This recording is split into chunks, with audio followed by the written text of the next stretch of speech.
ಆತ್ಮೀಯ H16 news ಅರ್ಥಾತ್ ಸೀತಾರಾಮಗೆ ಸ್ವಾಗತ. ನಾನು ನಿಮ್ಮವ MI ಅಥವಾ ಮಲ್ಲಪ್ಪ ಜೋತಾರ್. ಆದ್ಮೇಲೆ ಇವತ್ತು ಕಂಡ ಹಾಗೆ ವಿಶೇಷ ಒಂದು ಚರ್ಚೆ ಅಲ್ಲ, ನಮ್ಮ H16 ನ್ಯೂಸ್ ಚೀಫ್ ಎಡಿಟರ್ ಆದಂತಹ ಅಶೋಕ್ ಜೋತಾರವರು ಈ ರೈತರ ಮಧ್ಯದಲ್ಲಿ ರೈತ ಚಳವಳಿಯ ಮಧ್ಯದಲ್ಲಿ ಅವರ ರೈತರ ಸಮಸ್ಯೆಗಳ ಬಗ್ಗೆ ಏನೇನು ಕಂಡು ಬಂದರು ಆ ವಿಷಯಕ್ಕೆ ಒಂದು ಚೌಕಟ್ಟು ಹಾಕಿದ್ರು. ಆ ಚೌಕಟ್ಟು ಮೊದಲು ನೋಡ್ರಿ. 3500 ರೂಪಾಯಿ ರೈತರ ಶ್ರಮಕ್ಕೆ ಅಂತಿಮ ಪರಿಹಾರವೇ? ಕಬ್ಬು ಬೆಳೆಯೋದನ್ನು ಬಿಟ್ಟರೆ ಏನಾಗುತ್ತೆ? ರೈತರು ಬೀದಿಗೆ ಇಳಿಯೋದೇ ಒಂದು ಮುಕ್ತ ಪರಿಹಾರ. ರೈತರಿಗೆ ಶಾಶ್ವತ ಪರಿಹಾರ ಏನಿದೆ? ವಿಧಾನಸಭಾ ಅಥವಾ ಸಂಸತ್ತು ಇದಕ್ಕೆ ಮೂಲ ಪರಿಹಾರವೇ? ರೈತರ ನಿಜವಾದ ಗೋಳು ಏನು? 24 ಪ್ರಕಾರಗಳ ಬೆಳೆ ಬೆಳೆದರೂ ರೈತರ ಸಂಕಟ ನೀಗೋದು ಯಾವಾಗ? ರೈತರ ಗೋಳಿಗೆ ರೈತರಲ್ಲಿಯೇ ಪರಿಹಾರ. ರೈತರ ಮೇಲಿನ ಅನ್ಯಾಯ ಹೇಗೆ ತಡೆಯುವುದು? ಆದ್ಮೇಲೆ ಇಲ್ಲಿವರೆಗೆ ಕೇಳಿದ್ರಲ್ಲ, ಏನಪ್ಪ ವಿಶೇಷವಾಗಿ ಈ 3500 ರೂಪಾಯಿಗಳನ್ನು ಸರ್ಕಾರ ಅಥವಾ ಈ ಮ್ಯಾನೇಜ್ಮೆಂಟಲ್ಲಿ ಅಥವಾ ಮಾಲೀಕರಲ್ಲಿ ಶುಗರ್ ಫ್ಯಾಕ್ಟ್ರಿ ಕೊಟ್ಟರೆ ಇವರು ರೈತರೆಲ್ಲ ಸಮಾಧಾನ ಆಗ್ತಾರಂದ್ರೆ ನೀವು ನೋಡಿದಂಗೆ ನಿಮ್ಗೆ ಅನಿಸಿಕೆ? ಸರ್, ಇಲ್ಲಿವರೆಗೂ ಅದನ್ನೆಲ್ಲ ನಾನು ಅಲ್ಲೆಲ್ಲ ನೋಡಿದ ಹಾಗೆ ಒಂದು ಮಾತೇನಪ್ಪ ಅಂತಂದರೆ 3500 ಇವಾಗ ಸಿಕ್ಬಿಟ್ರೆ ದೇ ಆರ್ ಹ್ಯಾಪಿ ರೈಟ್ ನಾವು. ಎದ್ದು ಹೋಗ್ಬಿಡ್ತಾರೆ, ಮುಗಿಸ್ಬಿಡ್ತಾರೆ, ಅದನ್ನು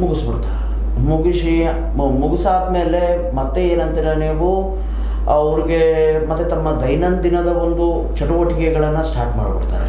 ಆಯಿತು, ಇದು ಎಕ್ಸಾಕ್ಟ್ ಆಗಿ ಅಲ್ಲಿ ಇರ್ತಕ್ಕಂತಹ ರೈತರ ಒಂದು ಮನಸ್ಥಿತಿ. ಇದು ಇವ್ರಿಗೆ ಶಾಶ್ವತ ಅನಿಸ್ತದ ಪರಿಹಾರ 3500. ಅಲ್ಲೇ ಈ ವಿಷಯದಲ್ಲಿ ಏನಾದ್ರು ಪ್ರಶ್ನೆ ಮಾಡಿದ್ರ ಅಲ್ಲಿ ನಾಯಕರ ಜೊತೆಗೆ ಅಥವಾ ಅಲ್ಲಿ ರೈತರ ಜೊತೆಗೆ? ಅಲ್ಲೆಲ್ಲ ಪ್ರಶ್ನೆ ಮಾಡಿದಾಗ ಹೆಂಗಾಗುತ್ತೆ ಸರ್, ಇವಾಗ ಇದನ್ನ 3500 ಇವಾಗ ತಗೊಳ್ಳೋಣ. ಇದು ಮೊದಲು ನಮ್ಮ ಹೋರಾಟ, ಪ್ರಥಮವಾದಂತ ನಮ್ಮ ನಿಲುವು ಇದು. ಇದಾದ ತಕ್ಷಣ ಮುಂದೆ ಏನಾಗುತ್ತೋ ಮತ್ತೆ ನಾವು ಹೋರಾಟಕ್ಕೆ ಕೈ ಹಾಕ್ತೀವಿ ಅಂದ್ರೆ ನಿರಂತರವಾಗಿ ಹೋರಾಟ ಮಾಡುವಂತ ಮನಸ್ಥಿತಿ. ನಿರಂತರವಾದಂತಹ ಹೋರಾಟಕ್ಕೆ ಮನಸ್ಥಿತಿ ಇದೆ. ಆಮೇಲೆ ಇನ್ನೊಂದು ಮಾತು ಏನಪ್ಪಾ ಅಂತಂದ್ರೆ, ಅಲ್ಲಿ ಶಾಶ್ವತವಾದಂತಹ ಪರಿಹಾರಕ್ಕೆ ಒಂದು ಏನಂತಾರೆ ನೀವು ನಿಲುವನ್ನ ಇಡ್ತಾ ಇಲ್ಲ, ಚಿಂತನೆ ಇಲ್ಲ ಅಂತ ಅನಿಸ್ತಾ ಇದೆ. ಅಂದ್ರೆ ನಾ ಏನಂತೀನಪ್ಪ ಇಲ್ಲಿ ಅಂದ್ರೆ, ನೀವು ನಿರಂತರವಾಗಿ 2000 ವರ್ಷಕ್ಕೊಮ್ಮೆ 3 ವರ್ಷಕ್ಕೊಮ್ಮೆ ಈಗ ನೋಡಿ 5-6 ವರ್ಷ ಹಿಂದೆ ಆದಂಥದ್ದು. ಹೌದು, ಈಗ ಮತ್ತೆ 5-6 ವರ್ಷ ಮುಂದೆ ಹೋಗ್ತದ. ಅಷ್ಟು ನಡಕ ಈ ನಮ್ಮ ಏನಪ್ಪಾ ಅಂತಂದ್ರೆ, ನಾನು ಈ ಪ್ರಶ್ನೆಯನ್ನ ಕೇಳಿದೆ. ನಾನು ಇವ್ರನ್ನ ಏನಂತೀರ ನೀವು, ಚುನಪ್ಪನವ್ರನ್ನ ಒಂದು ಪ್ರಶ್ನೆಯನ್ನ ಕೇಳಿದೆ. ಇಲ್ಲ ಸರ್, ಇಲ್ಲ ಇವಾಗ ಸರ್ ಚುನಪ್ಪ ಅಲ್ಲ, ಇನ್ನೊಬ್ಬ ನಮ್ಮ ನೇಕಾರರ ಸಂಘದ ಅಧ್ಯಕ್ಷರನ್ನ ಕೇಳಿದೆ ಈ ಮಾತನ್ನ.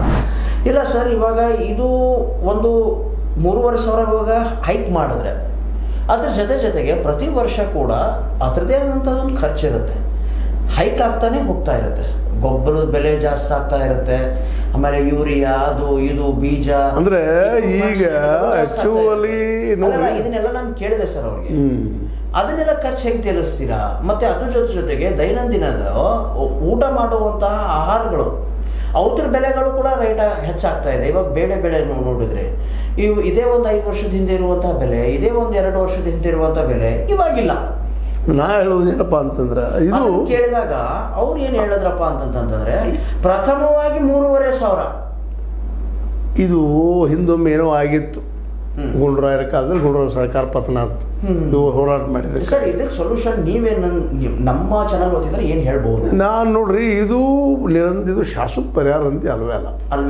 ಯಾಕಂದ್ರೆ ಇವತ್ತು ನೋಡ್ರಿ 4,500 - 5,000 ರೂಪಾಯಿ ಖರ್ಚು ಬರ್ತದೆ 1 ಟನ್ ಕಬ್ಬು ಬೆಳೆದಕ್ಕೆ. ಹೌದು, ನೀವು ತೊಗೊಳ್ತೀರಿ 2,000 - 3,000 ತೊಗೊಳ್ತೀರಿ. ಈಗ 3,500 ಒಂದು 5 ರೂಪಾಯಿ ಲಾಭ ಆದಂತ ಅನ್ಬೇಕು. ನಾವು ಈಗ ಇಷ್ಟಿದ್ದವರು 4,500 ಖರ್ಚು ಬರೋದು, ಇನ್ನುಳಿದಕ್ಕೆ ಬೇಕಾದ ಗೊಬ್ಬರ ಆಗಿರ್ಬೋದು, ರಾಸಾಯನಿಕ ಗೊಬ್ಬರ ಆಗಿರ್ಬೋದು, ಅಥವಾ ಸಗಣಿ ಗೊಬ್ಬರ ಆಗಿರ್ಬೋದು, ದುಡಿಮೆ ಆಗಿರ್ಬೋದು, ಆಳು ಹೋಳಿನ ಖರ್ಚು ಆಗಿರ್ಬೋದು, ದನಗಳನ್ನು ಸಾಕೋದಾಗಿರ್ಬೋದು, ಅದನ್ನು ಕೊಂಡು ತರೋದಾಗಿರ್ಬೋದು, ಬಂಡಿಯ ಖರ್ಚು ಆಗಿರ್ಬೋದು, ನೇಗಿಲುಗಳ ಮನೆಯ ನಿರಂತರ 4-5 ಜನ ಬೆನ್ನತ್ತು ಆಗಿರ್ಬೋದು, ಮುಂದೆ ಅದೊಂದು ಬೆಳೆ ಬರೋದ್ರಾಗ ಇದೆಲ್ಲ ನೋಡಿದಾಗ 4,500 ರೂಪಾಯಿ ಖರ್ಚು ಬರ್ತದ್ರಿ ಇವತ್ತು. ಇದು ಯಾಕೆ ನಮ್ಮ ರೈತರ ಕ್ಯಾಲ್ಕುಲೇಷನ್ ಮಾಡ್ತಾ ಇಲ್ಲ ಅಂತ ಒಂದು ಅನಿಸ್ತದೆ, ಮತ್ತೇನಿಲ್ಲ.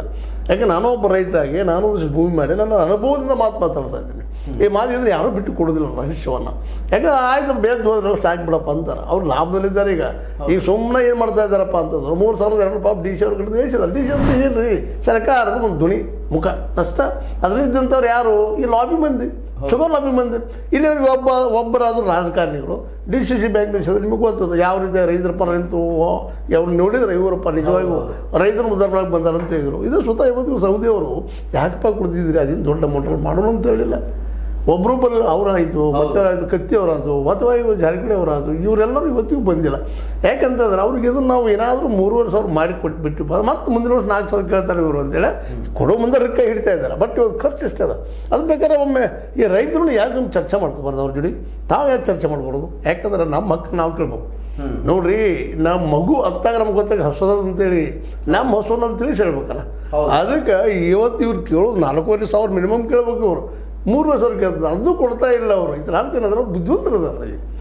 ವ್ಯಾಪಾರಿ ವರ್ಗದ ಜನ ಬುದ್ಧಿವಂತರು ಇರ್ತಾರೆ. ಬಡ ಈ ಕಾರ್ಪೊರೇಟ್ ಅಲ್ರಿ ಮತ್ತು ಬಂಡವಾಳಶಾಹಿಗಳಲ್ರಿ.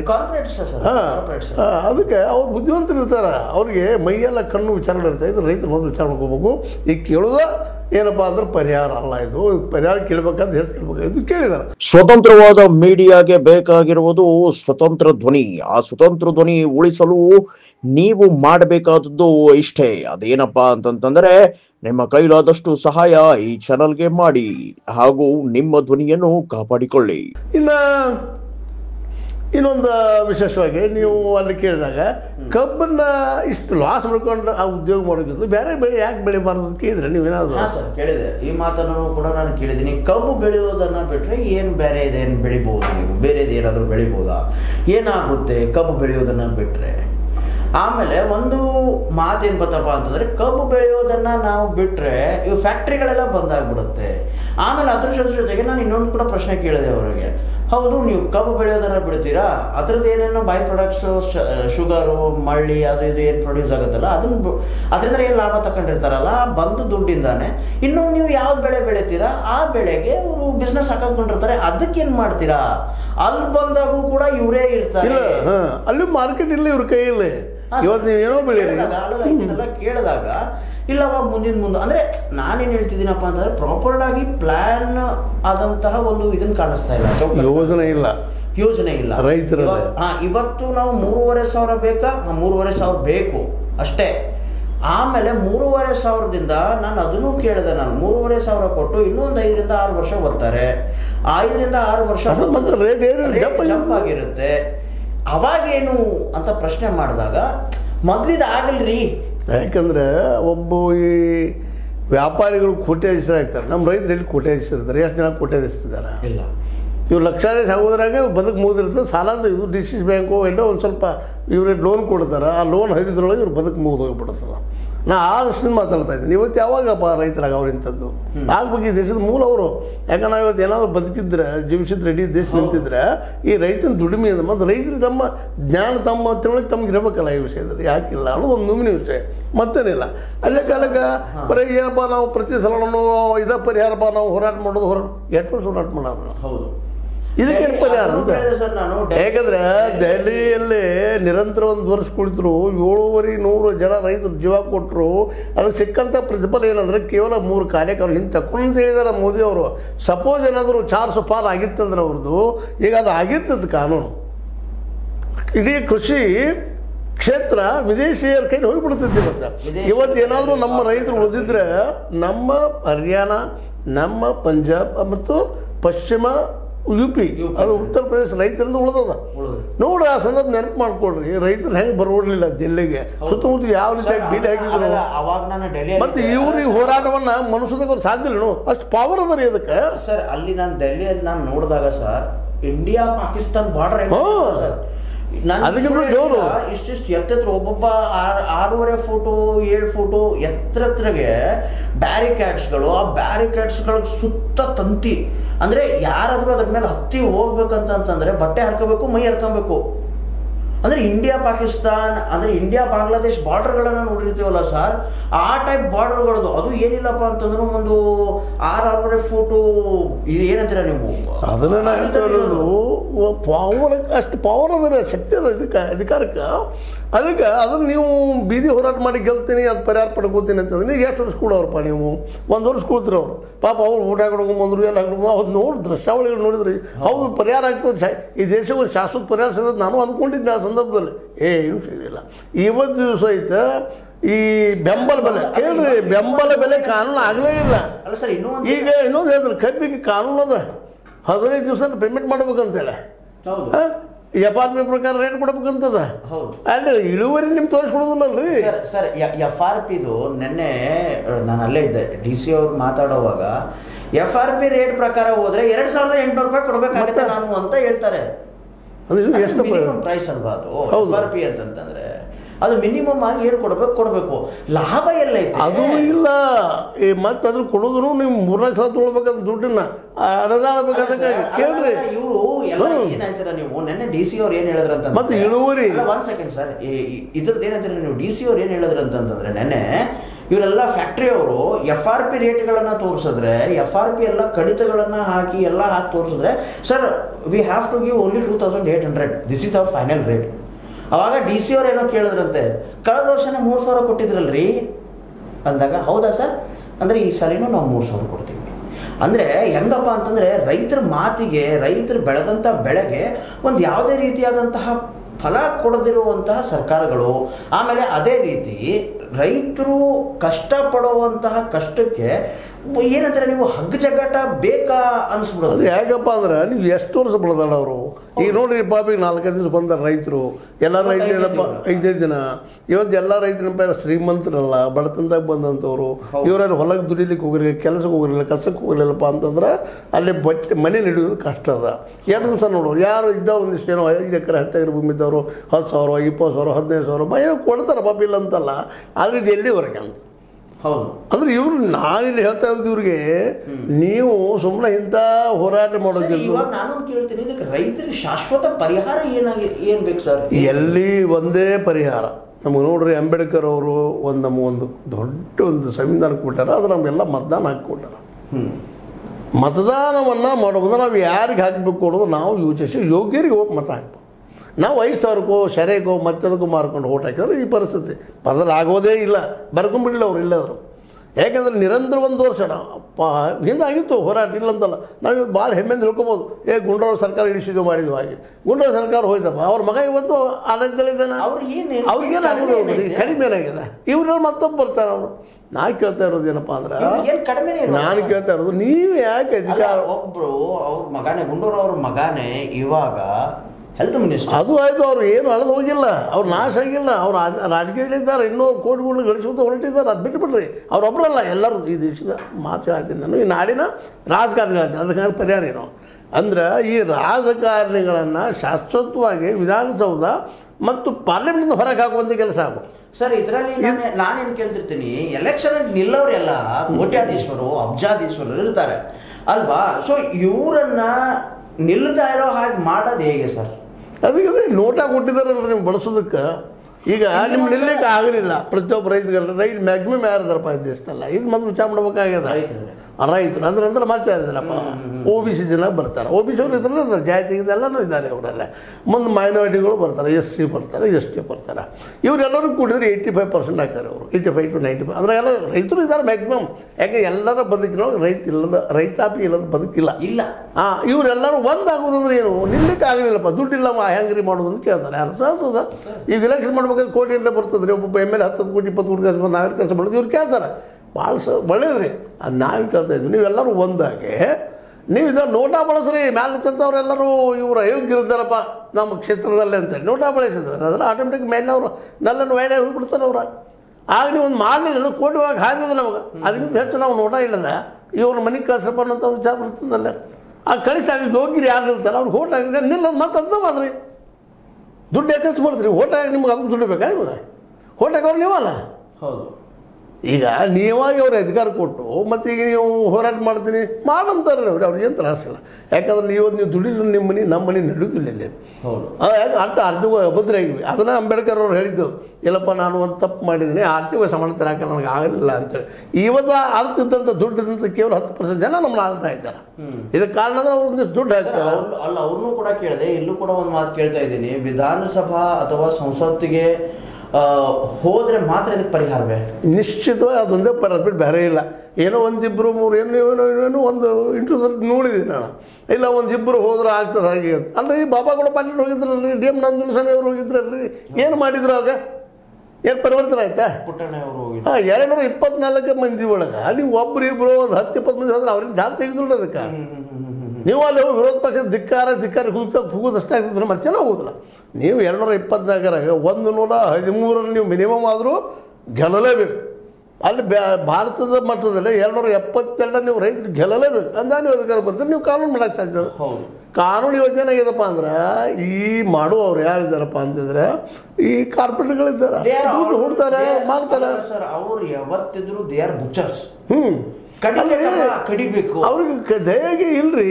ಹೆಂಗೆ ಬರ್ತದೆ ಪಾಪ ಅವ್ರಿಗೆ ನಾಳೆ ಕೆಟ್ಟ ಅನ್ಬೇಕಾಗ್ಯದ ಸರ್. ಅವ್ರ ಉದ್ಯೋಗ ಎದ್ಕೊಂಡು ಕಡಿದಪ್ಪ. ನಾವು ಇವತ್ತು ಅದನ್ನು ವಿಚಾರ ಮಾಡ್ಬೇಕು. ನಾವು ಇನ್ನೂ ಅದನ್ನು ದನಗಳ ನಾವು ಇನ್ನೂ ಬದುಕನ್ನು ನಾವು ಇದೇ ರೀತಿ ನಡೆಸ್ಕೊಂಡು ಹೋಗೋದ ಬುದ್ಧಿ ಬೇಕು ಬೇರೋ ನಮಗೆಲ್ಲರಿಗೂ. ಅಂದರೆ ರೈತರನ್ನ ಯಾಕೆ ಈ ಮಾತನ್ನು ಹೇಳ್ತಾ ಇದ್ದೀನಪ್ಪ ಅಂತಂದ್ರೆ, ಇಲ್ಲಿ ಶಾಶ್ವತ ಪರಿಹಾರ ನೀವು ಸ್ಟ್ರೈಕ್ ಮಾಡೋದ್ರಿಂದ ಇಲ್ಲ, ಅದು ನಡೀತದೆ. ಚರ್ಚೆ ಮಾಡೋದನ್ನು ನೀವು ಲಾಸ್ಟ್ ಟೈಮ್ ಒಂದು ಮಾತಂದಿದ್ರಿ, 24 ಪ್ರಕಾರಗಳ ಬೆಳೆಗಳಿವೆ. ಅಲ್ಲಾದ್ರೂ ಕೂಡ ಇದೇ ಟೈಪ್ ಕಾರ್ಪೊರೇಟ್ಸ್ಗಳನ್ನೇ ಬರೋರಲ್ಲ ಸಹಜ. ಅವ್ರು ಗೋಡಾಲ್ ಬೆಳೆಸಿದ್ರೆ ಬರ್ತಾರೆ, ಅದನ್ನ ಮಾಡ್ತಾ ಇದ್ದ ಅದಾನಿ. ಈಗ ಅಲ್ಲೇ ಹೋಗ್ಬಿಡು, ಅವಾಗ ಹೋಗ್ಬಿಡ್ತೈತಿ ಇದೆಲ್ಲ. ಇವತ್ತಿಂದು 3 ಕಾರ್ಯಕ್ರಮ ಇದು ಗೊತ್ತಾಗೇನ ಅಲ್ಲಿ ಹರಿಯಾಣ ಮತ್ತು ಪಂಜಾಬ್ ರೈತ ಸಿಡಿದು ನಿಂತಿದ್ದೆವು. ಇವತ್ತು ಇದಾಗುವುದು ಈಗ ಇನ್ನೂ ಹೋಗಿಲ್ಲ. ಅಲ್ಲ, ಅದನ್ನ ಹೇಳುವಂಥದ್ದು ರೈತರಿಗೆ ಸಾಧ್ಯದ ಮನಸ್ಸು ಮಾಡಿದ್ದಾರೆ. ಪ್ರತಿಯೊಂದು ಹಳ್ಳಿಗೂ ಒಂದು ಗೋಡನ್ ಕಟ್ಕೊಂಡು ಇಡೀ ಹಳ್ಳಿ ಅವ್ರು ಕೂಡ ಬೇಡಪ್ಪ ನಮಗೆ ಬೇಕು. ಸಹಕಾರ ಸಂಘ ನಾವು ಓದೋ ನಾವು ಕಟ್ಕೊಂಡಿವಲ್ಲ ಸಹಕಾರ ಸಂಘಗಳು, ಅದು ಬೇಡ, ಅದು ಬೇಡ. ಅಲ್ಲೂ ಗದ್ದಲಕೋರು ಬರ್ತಾರೆ, ರಾಜಕಾರಣಿಗಳು ಬರ್ತಾರೆ, ಅದು ಬೇಕಾಗಿಲ್ಲ. ಆಯ್ತು ಏನಾಯ್ತು ಅಂತ ಆ ಸಹಕಾರ ಸಂಘದಲ್ಲಿ ಅವ್ರು ಒಳಗೆ ಹೋಗ್ಕೊಂಡು ಕೂತ್ಬಿಟ್ಟಿದ್ದಾರೆ, ಎಲ್ಲ ಸಂಘಟನೆ ಹಿಡ್ಕೊಂಡು ಕೂತ್ಬಿಟ್ಟಿದ್ದಾರೆ. ಈಗ ಇರೋದು ಹಾದಿ ಏನಪ್ಪ ಹಂಗಾದ್ರೆ ಸರಳವಾದ ಹಾದಿ ಏನಂದ್ರೆ, ಪ್ರತಿಯೊಂದು ಹಳ್ಳಿಯ ಜನ ಒಕ್ಕಟ್ಟಾಗಿ ಅವ್ರು ರೈತರು ಅದಾರೆ ಹಳ್ಳಿಯಾಗ, ಮತ್ತೆ ಅವ್ರು ಇಲ್ಲ. ಯಾಕೆ ದುಡ್ಡಿದ್ದವರೆಲ್ಲ ಶಹರಕ್ಕೆ ಬಂದುಬಿಟ್ಟಿದ್ದಾರೆ. ಅವ್ರ ಲೈಫ್ ಸ್ಟೈಲ್ ಚೇಂಜ್ ಆಗಿರುತ್ತೆ, ಬದುಕು ಚೇಂಜ್ ಆಗಿರುತ್ತೆ. ಅವ್ರನ್ನ ಬಿಡ್ರಿ ಹೋಗ್ರಿ, ಅವ್ರ ಅವಶ್ಯಕತೆಯೂ ಇಲ್ಲ. ನೀವು ಪ್ರತಿಯೊಂದು ಹಳ್ಳಿಗೆ ಈಗ ಕಬ್ಬು ಬೆಳೆದು ಬಿಟ್ಟರೆ ನೀವು ಶುಗರ ಅಥವಾ ಮತ್ತೇನೋ ಅಂತ ಹೇಳ್ತೀರಿ. ಶುಗರ್ದು ಅದು ನಮಗೆ ಅವಶ್ಯಕತೆ. ಅದು ಇವತ್ತು ದುಡ್ಡು ಬರ್ತಾಯಿಲ್ಲ, 15 ದಿವಸದೊಳಗೆ ದುಡ್ಡು ಕೊಡ್ಬೇಕಂತದ. ಎಷ್ಟು ಕಾರ್ಗಳು ಕೊಟ್ಟಿದ್ದಾರೆ, ಇವ್ರಿಗೆ ಪೇಮೆಂಟ್ ಮಾಡಿದ್ದಾರೆ. ಅದಕ್ಕಿಂತಲೂ ಬೆಸ್ಟಪ್ಪ ಅಂತಂದ್ರೆ ಪ್ರತಿಯೊಂದು ಹಳ್ಳಿಗೇನು ಒಂದು ಕೂಡ ತಾವು ಸ್ವತಃ ಶ್ರಮದಿಂದ ಕಟ್ಟಿಕೊಂಡ ತಾವು ಬೆಳೆದ ಬೆಳೆಯನ್ನು ಅಲ್ಲಿ ಇಟ್ಕೊಂಡು ಕಾಲ ಮಾಡಿಕೊಂಡು ಬಂದು ಯಾರು ಬರ್ತಾರೆ ಮಾರಾಟ ಮಾಡುವಂಥ ಸಾಧ್ಯತೆ. ಇದು ಕಷ್ಟದ ಒಟ್ಟಿನಲ್ಲಿ ನೋಡಪ್ಪ ಪ್ರೊಟೆಕ್ಷನ್ ಮಾಡಿ ಪ್ರಯತ್ನ ಮಾಡೋದು. ಇಟ್ಕೊಂಡು ಮಾರಿದ್ರೆ ಒಂದು 4 ಬಿಟ್ಟು ಮಾರಿದ್ರೆ ರೇಟ್ ಬರ್ತದೆ ನೋಡ್ರಿ. ದಲ್ಲಾಳಿಗಳು ಕ್ರಿಯೇಟ್ ಮಾಡೋದು ಕೂಡ ನೀವೇ ಕ್ರಿಯೇಟ್ ಮಾಡ್ರಿ. ದಲ್ಲಾಳಿಗಳು ತಾನು ಹೋಗ್ತಾರೆ, ಬೇಕಾದ್ರೆ ಇಲ್ಲ ಬಂದು ಒಯ್ತಾರಲ್ರಿ. ನೀವು ಎಷ್ಟು ರೇಟ್ ಖರ್ಚು ಮಾಡಿರಿ ಲೆಕ್ಕ ಹಾಕಿ ಮಾಡ್ರಿ. MS ಸ್ವಾಮಿನಾಥನ್ ಪ್ರಕಾರ ಎಷ್ಟು ಬೇಕಪ್ಪ ಮೊದಲು ನೀವು ಎಷ್ಟು ಖರ್ಚು ಮಾಡಿದ್ರಿ ಭೂಮಿಗೆ. ಇದೆಲ್ಲ ಓಕೆ. ಇದು ಒಂದೇನಪ್ಪ ಅಂತಂದ್ರೆ ನಾನೇನು ಕೇಳ್ತಾ ಇದ್ದೀನಿ ಅಂತಂದ್ರೆ, ಇವಾಗ ಇದು ಹೈಪೋಥೆಟಿಕಲ್. ಇದನ್ನೆಲ್ಲ ಮುಂದಾಳತ್ವ ವಹಿಸೋದು ಯಾರು? ನೋಡ್ರಿ, ಸ್ವತಃ ರೈತರು ಚಿಂತನೆ ಮಾಡ್ಬೇಕು. ತಮ್ಮ ನನಗೆ ಹೊಟ್ಟೆ ಅಲ್ಲಲ್ಲ ಸರ್, ರೈತರಿಗೆ ನಾನೇನು ಕೇಳ್ತಾ ಇದ್ದೀನಿ, ಬೆಳಗ್ಗೆ ಎದ್ದ ತಕ್ಷಣ ಹೊಲ ಮನೆ, ಆಮೇಲೆ ಏನಂತೀರ ನೀವು, ದನಗಳಿಗೆ ಮೇವು ಹಾಕೋದು, ಆಮೇಲೆ ಅದನ್ನ ಸ್ವಚ್ಛ ಮಾಡೋದು, ಹಾಲು ಹಿಂಡಿ ಅವತ್ತನ್ನೆಲ್ಲ ಡೈರಿಗೆ ಹಾಕಿ ಅದು ಇದು ಎಲ್ಲ ಸಿಕ್ಕಾಪಟ್ಟೆ ಕೆಲಸಗಳಿರುತ್ತೆ ಅಲ್ವಾ? ರೈತರ ಕೆಲಸ ಹೇಳ್ತಿದ್ದೀನಿ ನಾನು. ಸೊ ಇಷ್ಟೆಲ್ಲ ಈ ಒಂದು ಗದ್ದಲದಲ್ಲಿ, ಈ ಒಂದು ಏನಂತೀರ ನೀವು ಇದರಲ್ಲಿ ಚಿಂತನೆ ಮಾಡೋಷ್ಟು ಅಂದರೆ ಶಾಲೆ ಅದಕ್ಕೆ ಇದಕ್ಕೆ ಹೋಗೋದಕ್ಕೆ ಒಂದು ಸ್ವಲ್ಪ ಹಿಂದೇಟು ಹಾಕೋ ನಮ್ಮ ಜನ ಇಲ್ಲ. ನಾನು ಅದನ್ನು ಹೇಳ್ತೀನಿ, ಅದನ್ನು ಓಪನ್ ಆಗಿ ಹೇಳ್ತೀನಿ. ಶಾಲೆಗೆ ಅದಕ್ಕೆ ಹೋಗೋ ಜನ ಇದ್ರ ಚಿಂತನೆ ಮಾಡಬಲ್ರ? ನೋಡ್ರಿ, ನೀವು ಉದ್ಧಾರ ಆಗ್ಬೇಕಾಗಿದೆ, ನೀವು ಬದುಕಬೇಕಾಗಿದೆ. ನೀವು ಬದುಕಬೇಕಾದ್ರೆ ನೀವು ಔಷಧ ತೊಗೋಬೇಕು. ಅದನ್ನು ತ್ರಾಸ ಅದ ಅಷ್ಟು, ಅದೇನು ತ್ರಾಸಿಲ್ಲ. There are no excuses. ಅಲ್ಲಿ ಏನಿಲ್ಲರಿ, ಪರಿಹಾರ ಇಲ್ಲ. ನೀವು ಏನು ಪರಿಹಾರ ಮಾಡೋರು? ಯಾವ ಬರ್ದಲ್ಲ ನಾ ಪರಿಹಾರ ಕೇಳಿ. ಇನ್ನೊಂದು ಮಾತು ಕೇಳ್ತೀನಿ, ಇಷ್ಟೆಲ್ಲ ರೈತರನ್ನೇ ಮಾಡ್ಕೊಳ್ಳೋದಾದ್ರೆ ಹೌದಾ? ಇದನ್ನೆಲ್ಲ ರೈತರೇ ಮಾಡ್ಕೊಳ್ಳೋದಾದ್ರೆ ಇವು ಸರ್ಕಾರದ ಏನಕ್ಕೆ ಸರ್ ನಮ್ಗೆ ಅವಶ್ಯಕತೆ ಇದೆ? ಅದನ್ನೇ ನಾ ಪ್ರಶ್ನೆ ಮಾಡ್ತಾ ಇರೋದು. ರೈತರು ನೀವು ಸ್ವತಃ ನೀವೇ ಸರ್ಕಾರ ಅಂದ್ರೆ ನೀವು ಮಾಡ್ಕೊಳ್ರಿ. ಪ್ರಜಾಪ್ರಭುತ್ವ ಇದನ್ನ ಗಾಂಧಿ ಬಯಸಿತ್ತು. ಪ್ರತಿಯೊಂದು ಹಳ್ಳಿನೂ ಡಿಸೆಂಟ್ರಲೈಸ್ ಆಗಲಿ, ಅದು ತನ್ನ ಕಾಲ ತಾನು ನಿಲ್ಲದ ಬಯಸಿತ್ತು. ಇದಕ್ಕಾಗಿನ ಇವತ್ತು ಗಾಂಧಿ ಭಾಳ ಪ್ರಸ್ತುತ ಆಗ್ತಾ ಇದ್ದಾರೆ. ಇದಕ್ಕಾಗಿ ಹೇಳಿದವರು ಇಲ್ಲ ಆಡಳಿತಕ್ಕೆ ಬಂದಂಥವ್ರು ತಮ್ಮ ಕೈ ಅದಕ್ಕೆ ನೋಡ್ರಿ ಮೋದಿ ಅವ್ರು ಮನೇಲಿ ಮಾಡಿದ್ದು ಅದೇನು ರೀ ಎಂಥದ್ದು ನೆನೆಸ್ಕೊಂಡು ಇನ್ನೂ ಭಯ ಅನ್ನಿಸ್ತದೆ. ಇವತ್ತು ಇಲ್ಲೂ ಮಾಡೋದ್ರ ಗ್ಯಾರಂಟಿ ಅದ. ಸಿದ್ದರಾಮಯ್ಯನವ್ರು ಏನಪ್ಪ ಸುಮ್ಮನೆ ಕೂತ್ಬಿಟ್ಟಿದ್ರು. ಇಷ್ಟು ಮಾತಾಡಬೇಕಾಗಿತ್ತು ಅವರು. ಏನು 3,000 ಬಾಳನ್ನ ಕೊಡೋರಪ್ಪ ಅಂತ ಹೇಳ್ಬೇಕಾಗಿತ್ತು ಇವ್ರಿಗೆ, ಈ ಸಕ್ರೆ ಲಾಬಿ ಮಂದಿಗೆ. ಈ ಸಕ್ರೆ ಲಾಬಿ ಮಂದಿ ಅದು ಮಾಡಿಕೊಡೋದಿಲ್ಲ ರೀ ಅವರು. ಇವತ್ತು ನೋಡಿ ಅನೇಕ ಆಲ್ಮೋಸ್ಟ್ ಅಲ್ಲೆಲ್ಲ ಅವರು ಕ್ಯಾಬಿನೆಟ್ ಇರುವಂತವರೇ ಇದ್ದಾರೆ ಅವರು. ಮತ್ತೆ ಲಾಬಿ ಮಂದಿ ಇವ್ರನ್ನ ಹೇಳಿದ ರೈತ ಅಂತ ಹೇಳ್ತಾರೆ. ಆದರೆ ರೈತರು ನಿಜವಾದ ಸಂಘಟನೆ ಇವ್ರಿಗೆ ಯಾರಿಗೂ ಇಲ್ಲ. ಮ್ಯಾಕ್ಸಿಮಮ್ ಲಾಭ ಸಿಗ್ತಂದ್ರೆ ಈಗ ನಾನು ಹೆಚ್ಚು ತೊಗೊಳವನ ಅಂದ್ರೊಳಗೆ ನಾನು ಅಲ್ಲಿದ್ರೆ ನಾನು ಅದು ಕೆಲಸ ಮಾಡ್ತಿದ್ದೆ. ಈ ಮಾತನ್ನ ಯಾಕೆ ಹೇಳ್ತಾ ಇದ್ದೀನಿ ಅಂದರೆ ಸ್ವತಃ ತಮ್ಮ ಉದ್ಧಾರ ತಾವು ರೈತರ ತಾವು ಮಾಡ್ಕೋಬೇಕಿಲ್ಲ. ಇಲ್ಲಿ ಅವ್ರು ಇನ್ನೊಬ್ಬ ಬರ್ತಾನೆ, ನಮ್ಮ ಸಹಾಯ ಮಾಡ್ತಾನೆ, ದೇವ್ರು ಬರ್ತಾನೆ. ದೇವ್ರ ಪಾಪ ಅವ್ರಿಗೆ ಎಷ್ಟು ಮಂದಿ ನೋಡಂದ್ರಿ ಭೂಮಿ ಮೇಲೆ ಎಷ್ಟು ಜನ ಇದ್ದಾರೆ. ಅವ್ರು ಕೊಟ್ಟರೆಲ್ಲ ನಿಮ್ಮ ಭೂಮಿ ಕೊಟ್ಟಿದ್ದಾರೆ, ನಿಮ್ಮ ಬುದ್ಧಿ ಕೊಟ್ಟಿದ್ದಾರೆ, ನೀವು ಬೆಳೆಸಿರಿ, ಮಾಡ್ರಪ್ಪ, ಮಾರ್ಕೊಡ್ರಿ, ಚಲೋ ನೀವು ಊಟ ಮಾಡಿರಿ, ಇನ್ನೊಬ್ರು ಊಟ ಮಾಡ್ತೀನಿ ಹೇಳಿದ್ದಾರೆ. ಅದು ನೀವು ಮಾಡ್ಬೇಕು. ಇವನ್ ಅಮೇರಿಕಾದಲ್ಲಿ ಸಾಧ್ಯ ಆಗಿಲ್ಲ. ಆದರೆ ಅಮೇರಿಕಾ ಸರ್ಕಾರಗಳಿಗೆ ಅಲ್ಲಿ ಜನ ಏನು ಕೊಟ್ಟಿದ್ದಾರಪ್ಪ, ಎಜುಕೇಷನ್ ಇರೋದ್ರಿಂದ ಎಲ್ಲರಿಗೂ ನಾವು ಬೆಳೆದಿಲ್ಲ ನೀವು ಸಾಯ್ತೀರಪ್ಪ ಅನ್ನೋಂಥ ಎಚ್ಚರ ಕೊಡೋದ್ರಿಂದ ಸಬ್ಸಿಡಿ ಕೊಡ್ತಾ ಇದ್ದಾರೆ. ಒಬ್ಬ ರೈತ 50 ಲಕ್ಷ 60 ಲಕ್ಷ ಸಬ್ಸಿಡಿ ಕೊಡ್ತಾರೆ USA ಯಾಕಂದ್ರೆ ಲಾಭದ ಉದ್ಯೋಗ ಅವ್ರು ಮಾಡಿ ಕೊಡೋದಿಲ್ಲ ಕಾರ್ಪೊರೇಟ್ಗಳು. ಸರ್ ಆಯಿತು, ಇದಾಯಿತು. ಇವಾಗೆಲ್ಲ ಸರ್ ಅದೇ ಸಮಯ ಅಭಾವ ಆಗ್ತಾ ಇದೆ. ಸೊ ಲಾಸ್ಟ್ ಒಂದು ಅಂದರೆ ನಾನು ಅಲ್ಲೂ ಕೇಳಿದೆ, ಅದಕ್ಕೂ ಒಂದು ಶಾಶ್ವತವಾದಂಥ ಉತ್ತರ ಸಿಗಲಿಲ್ಲ ನನಗೆ. ಸ್ಯಾಟಿಸ್ಫ್ಯಾಕ್ಷರಿ ಉತ್ತರ ಸಿಗಲಿಲ್ಲ. ಸರ್ ರೈತರ ಗೋಳಿಗೆ ಪರಿಹಾರ ನೋಡ್ರಿ ನಲ್ಲೇ ಆಯ್ತಾ? ನಿಶ್ಚಿತವಾಗಿ ಅವ್ರಲ್ಲದ. ಹೇಗೆಂತಂದ್ರೆ ಇರ್ಬೋದು ಆರ್ಥಿಕ ಅಭದ್ರ ಇದ್ದಾರೆ, ಬದುಕು ಕಷ್ಟ ಅದ. ಆದ್ರೆ ನಿಮ್ಮದು ಎಲ್ಲಿ ಪರಿಹಾರ ಇಲ್ಲೈತಪ್ಪ ಅಂದ್ರೆ ವಿಧಾನಸೌಧ ಮತ್ತು ಪಾರ್ಲಿಮೆಂಟ್ ಸಂಸತ್ತು, ಅಲ್ಲಿ ನೀವು ಪರಿಹಾರ ಅದಾವೆ. ಅಲ್ಲಿ ಕಾನೂನು ಆಗ್ಬೇಕು, ಅವ್ರ ಕಾನೂನು ಪ್ರಕಾರ ನಡೀಬೇಕು. ಅಲ್ಲಿ ಅಧಿಕಾರ ಅದೆಲ್ಲ ನೀವು ಮಾಡುವಂಥ ಏನು ಬೇಕಂತ ಅಲ್ಲಿ ನಿಮ್ಮ ರೈತರ ಸ್ವತಃ ನೀವು ಹೋಗಿ ಕೊಡ್ಬೇಕು. ಅದನ್ನು ಇನ್ನೊಬ್ರು ಬಂದು ನಿಮ್ಮ ಪರಿಹಾರ ಮಾಡ್ತಾನೆ, ಯಾರೋ ಮೂರನೇ ಲೋಕ ಬರ್ತಾನೆ ಅನ್ನೋದೆಲ್ಲ ರುಜು. ಇದು ಸತ್ಯ ಆಗಿದಲ್ಲ ರೀ ಇದು. ಈಗ IAS ಆಫೀಸರ್ ಪ್ರಾಮಾಣಿಕ ಒಂದಿದ್ರೆ ನಡೀದಿಲ್ಲ ರೀ. ಪ್ರಾಮಾಣಿಕ ಅದಾರಪ್ಪ ಅವರಿಂದ ಆಗ್ತದೆ. ಇವತ್ತು ಯಾವ IAS ಆಫೀಸರ್ ಆದರೂ ಇವು ಕಾನೂನು ಇವು ಎಷ್ಟು ಬುದ್ಧಿವಂತರು ಇದನ್ನು ಪರಿಹಾರ ಹುಡುಕಿದ್ದಾರೆ. ಸಿಂಪಲ್ ಐತಲ್ಲ ರೀ. ಮತ್ತು ಅವು ಯೋಗ್ಯರಿಗೆ ಹಾಕ್ರಿ, ಅವ್ರ ಕಡೆಯಿಂದ ನೀವೇ ಹೋಗ್ರಿ. ಇನ್ನೊಬ್ರು ಯಾಕೆ ನಿಮ್ಮೊಳಗೆ ಯಾರು ಬೇಕು? ನೀವು ಇಲ್ಲಿವರೆಗೆ ಸಂಘಟನೆ ಇಲ್ಲ, ನಿಮ್ಮಲ್ಲಿ ಒಗ್ಗಟ್ಟಿಲ್ಲ. ಪ್ರತಿ ಓಣಿಗೊಂದೊಂದು ಲೀಡರ್ಗಳು ನೀವೆಲ್ಲರೂ ನಿಮ್ಮ ಮಾತನ್ನು ಒಬ್ಬರೊಬ್ರಿಗೆ ಕೇಳುವುದಿಲ್ಲ. ಒಬ್ರು ಹೇಳಿದ್ರೆ ಇನ್ನೊಬ್ಬ ತಗೊಳ್ತೀವಿ, ಅದೆಲ್ಲ ಬೇಕೇ ತಗೊಳ್ತೀವಿ ಮುಖ್ಯ. ನೀವು ಬದುಕಬೇಕಲ್ಲ. ಇಲ್ಲಾಂದ್ರೆ ಇನ್ನೊಬ್ಬಂದು ಲಾಭ ಮಾಡ್ಕೋತಾನೆ. ಬೆಕ್ಕು ಬೆನ್ನೆ ಜಗಳದಲ್ಲಿ ಗೊತ್ತದ ನಿಮ್ಮ ಮಂಗ ಯಾವ ರೀತಿಯಾಗಿ ಬೆನ್ನೆ ತಿಂದು ಹೋಗಿಬಿಡುತ್ತೆ. ಹಂಗೆ ಮಾಡ್ತಾ ಇದ್ದಾರೆ ಅವರು. ಅದಕ್ಕೆ ರೈತರು ಪ್ರತಿಯೊಬ್ಬರು ಎಚ್ಚರಗೊಳ್ಬೇಕು. ಎಚ್ಚರಗೊಂಡು ಯೋಗ್ಯರನ್ನ ಆಯ್ಕೆ ಮಾಡಿ ಕಳಿಸ್ಬೇಕು. ಒಬ್ಬ ಹೋದ್ರೆ ಏನೋ ಹೋಗೋದಿಲ್ಲ. DM ನಂಜುಂಡಸ್ವಾಮಿ ಇರ್ಬೋದು, ರುದ್ರಪ್ಪ ಇರ್ಬೋದು, ಹಿಂದಂತ ಇಬ್ಬರು ಹೋಗಿದ್ರು. ಮೊದಲಂತ ಸೋಲ್ತಾರೆ ನಮ್ಮ DM ನಂಜುಂಡಸ್ವಾಮಿಗಳು. ಬಾಬಾಗೌಡರು ಒಂದು ಜಾಗ ಬಿಟ್ಟು ಕೊಡ್ತಾರೆ ಅವ್ರಿಗೆ. ಎರಡೂ ಕಡೆ ಒಬ್ಬರು ಬಾಬಾಗೌಡರು DM ನಂಜುಂಡಸ್ವಾಮಿಗಳು ಹೋಗ್ತಾರೆ. ಹೋಗಿ ಏನಾಯಿತು, ಒಂದು ಏನೋ ಗುಂಡ್ರವ್ರ ಸರ್ಕಾರ ಬಿದ್ದು ಹೋಯ್ತು, ಏನೋ ಒಂದು 3 ಕಾಲಕ್ಕೆ ಅವ್ನು ನಿಂತುಕೊಂಡ್ರು. ರೈತರ ಪರಿಹಾರ ಸಿಗ್ತಾ ಇಲ್ಲ, ಸಿಗೋದು ಇಲ್ಲ. ಮುಂದಿನ ಭವಿಷ್ಯದಲ್ಲ. ಯಾಕಂದ್ರೆ ಇವ್ರು ಯಾರೋ ಮಾಡಿ ಕೊಡೋದಿಲ್ಲ ರೀ. ಅವ್ರ ಉದ್ಯೋಗ ಅದಾವ, ದಂಧೆ ಮಾದಾವ, ತುರುಗಿ ಮಾಡೋದು ದಂಧೆ ಅದಾವ್ರು, ಎಬ್ಸು ದಂಧೆ ಅದ, ಕಮಿಷನ್ನ ಅವ್ರ ದಂಧೆ ಅದ. ಇವು ನೋಡಾಕತ್ತೀವಲ್ಲ ನಾವು ಪ್ರತ್ಯಕ್ಷ. ಸುಮ್ಮನೆ ಅವ್ರು ಬೈದ್ರಿಂದ ಏನಾಗೋದದ. ಈಗ ನಮ್ಮ ಇದರಲ್ಲಿ ನೀವು ಶೂಟ್ ಮಾಡ್ಕೊಂಡು ಬಂದಿದ್ರು ಕೆಲವೊಂದಿಷ್ಟ. ಅವ್ರ ಮನುಷ್ಯ ಒಂದು ಪಾಪ ಬೇಯ್ತಾರೆ, ಸಂಘಟನೆಗೆ ಬೇಯ್ತಾರೆ ರೈತರು. ಅವ್ರಿಗೆ ಆ್ಯಕ್ಚುಲಿ ಅವ್ರು ಬೈಬೇಕಂತಿಲ್ಲ. ಅವ್ರು ನಿಜವಾಗಿಯೂ ಅವ್ರನ್ನ ಆರಾಧಿಸೋದು ಜನ ಓಟ್ ಹಾಕಿ ಅವ್ರು ಮ್ಯಾಲೆ ತಂದಾರೆ. ಬಟ್ ಅವ್ರಿಗೆ ಅದು ನೆನವರ್ಕಿಲ್ಲ. ಆಯ್ಕೆ ಆದ ಜನರಿಗೆ ಯಾರೂ ನೆನವರ್ಕಿಲ್ಲ. ಅದು ಹೌದು ನಮಗಾಗ್ಯದ ಮಾಡಿದಾರೆ, ಒಂದು 3 ವರ್ಷ ಕೊಡಬೇಕಂತ ಯಾರನ್ನೂ ಇಲ್ಲ. ಇಷ್ಟವಾಗಿಲ್ಲ ಬರಬೇಕಾಯ್ತು ಎಲ್ಲರೂ. ಈ ಬೆಳಗಾವಿ ಜಿಲ್ಲೆ ಎಲ್ಲ ಶಾಸಕರಾಗಿರ್ಬೋದು, ಉಸ್ತುವಾರಿ ಆಗಿರ್ಬೋದು, ಮತ್ತು ಮಂತ್ರಿಗಳಾಗಿ ಆಲ್ ಓವರ್ ಇಂಡಿಯಾ ಕರ್ನಾಟಕದ ಮಾತಾಡ್ತೀನಿ ಈ ಮಾತನ್ನು. ಎಲ್ಲರೂ ಬಂದವ್ರು ಕೇಳಿ ಇಲ್ಲಪ್ಪ ನೀವು 3 ವರ್ಷ ಕೇಳೋದು ಹೋಗ್ಯದ, ನಾವು ಸಾಕಷ್ಟು ಲಾಭ ಮಾಡ್ಕೊತಿದ್ದು ಕೊಡ್ತೀವಿ ಅಂತ ಇಲ್ಲ. ಮತ್ತು ಅವ್ರು ಅನ್ನೋದೂ ಇಲ್ಲ. ಅಂದಾಗ ನಾವು ಹುಡುಕ್ಬೇಕಲ್ಲ ಹಾದಿಯಾಗ. ನೀವು ಎಷ್ಟು ವರ್ಷ ಹಿಂಗೆ ಹೋರಾಟ ಮಾಡೋವ್ರಿ, ಹೋರಾಟ ಮಾಡ್ತೀನಿ. ಹೋರಾಟದಿಂದ ಏನಾಗೋದಪ್ಪ ಅಂದ್ರೆ ಒಂದು ಸ್ವಲ್ಪ ದಿವಸ ಅನುಕೂಲ ಸಿಗ್ಬೋದಿಲ್ಲ ಅಂತಲ್ಲ. ಬಟ್ ಅದು ಬಿಟ್ಟು ಈಗ ನೋಡಿ 4 ದಿವಸ ಅದಾರ, ಈಗ 5 ಇನ್ನು ನಾಳೆ ಹಿಂಗೆ ಮುಂದುವರಿತಿದ್ದು ಏನು ಗೊತ್ತಿಲ್ಲ. ಅನಿಶ್ಚಿತತೆ ಇಲ್ಲ. ಪಾಪ ಎಷ್ಟೋ ಜನ ಯಾವ ಊರಿಂದ ಬಂದಿದ್ದಾರೆ, ಬೇರೆ ಬೇರೆ ಊರಿಂದ ಬಂದಿದ್ದಾರೆ ರೈತರು. ಅವ್ರು ನಾಳೆ ಹೆಂಗಪ್ಪ ಆಗಲಿಲ್ಲ, ಇನ್ನೂ 10 ದಿವಸ ಕೂತರು ಆಗಲಿಲ್ಲ, 20 ದಿವಸ ಕೂತರು ಆಗಲಿಲ್ಲ ಅಂದಾಗ ಹೌದು ನೀವು ಏನೋ ಕಬ್ಬು ಸುಡಬೋದು, ಇದೊಂದು ವರ್ಷ ಬೆಳೆ ಕಳಿಸೋದು ಬಿಡ್ಬೋದು, ಏನೋ ಮಾಡ್ಬೋದು. ಮತ್ತೆ ಬೇರೆ ಬೆಳೆದ್ರೆ ಅಲ್ಲಿ ಮಾರ್ಕೆಟ್ ಇಲ್ಲ ನಿಮಗೆ. ಇನ್ನೊಂದು ಬೇರೆ ಬೆಳಿತೀವಿ. ಹೌದು ಮಾಡಪ್ಪ. ನೀವು ಈಗ ಒಟ್ಟಾರೆ ಹೇಳ್ಬೇಕಪ್ಪ ಅಂತಂತಂದ್ರೆ ವೀಕ್ಷಕರಿಗೆ ಏನಂತಂದ್ರೆ ನಮ್ಮ ರೈತರಿಗೆ ಏನಪ್ಪ ಅಂತಂದ್ರೆ ಅವ್ರದ್ದೇ ಆದಂತಹ ಸ್ವಂತ ಒಂದು ಮಾರ್ಕೆಟ್ ಸಿಸ್ಟಮ್ ಅನ್ನು ಮಾಡ್ಕೊಳ್ಳೇಬೇಕು. ಅದು ಅನಿವಾರ್ಯ, ಇವತ್ತಿನ ಅನಿವಾರ್ಯ, ಯಾವ ಕಾಲದ ಅನಿವಾರ್ಯ ಇದೆ. It has to get changed. ನೀವು ನಡೀತಾ ಇದ್ದಂಗೆ ನಾವು ಅದನ್ನ ಚೇಂಜ್ ಮಾಡ್ಕೊಳ್ಳೇಬೇಕು. ಮಾರ್ಕೆಟ್ ನಮಗೆ ಅಲ್ಲ ಯಾಕೆ ಮಾತಂತಂದ್ರೆ ಓಟ್ ಹಾಕಿ ಕಳಿಸಿದವರು ಯಾರು ನಂಬಿಕಸ್ತರಿಲ್ಲ. ಇಲ್ಲ ಅಂದ್ರೆ ಸಾಕ್ಷಿ ಅದಲ್ರಿ, ಸಾಕ್ಷಿ ಇದೆ. ಇಲ್ಲಿವ್ರು ಅನುಭವಿಸಿದ್ವಿ, ನಾವು ಬಡತನ ಅನುಭವಿಸಿದ್ವಿ, ಶಿಕ್ಷಣ ಎಲ್ಲರೂ ಸಿಗಲಿಲ್ಲ ನಮ್ಮ ಮಕ್ಕಳಿಗೆ, ರೈತರ ಮಕ್ಕಳಿಗೆ ಏನೋ ಬಿಸ್ಕೂಟ ಕೊಡಿದ್ವಿ.